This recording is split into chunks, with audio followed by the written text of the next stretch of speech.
J'aimerais savoir ce qu'est la tarification incitative et ce qu'elle permet. Merci.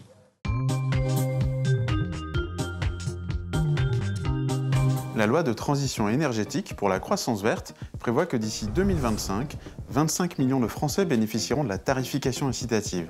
Elle est un moyen de faire un lien entre la facture de l'usager et les déchets qu'il produit. Répandue dans des pays européens comme l'Allemagne, l'Autriche ou la Suisse, elle est connue sous le principe de pay as you throw, soit payer en fonction de ce que vous jetez. Aujourd'hui, en France, la tarification incitative est l'un des modes de financement de la gestion des déchets par les Français. Plus de 85% payent la TOM, la taxe d'enlèvement des ordures ménagères, calculée sur la valeur locative et la surface du logement, que l'on reçoit avec la taxe foncière. 4% payent une ROM, redevance d'enlèvement des ordures ménagères, fixée sur le nombre de personnes dans le foyer. Et environ 10% payent selon le principe de la tarification incitative, c'est-à-dire que la facture est calculée à partir de la production d'ordures ménagères du foyer, afin de l'inciter à trier et à réduire ses déchets.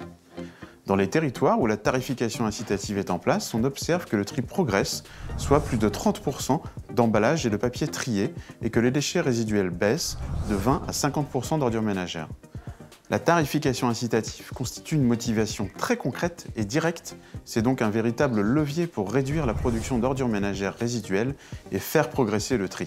Dans les territoires où elle a été mise en place, près de 70% des habitants ne voudraient plus revenir en arrière.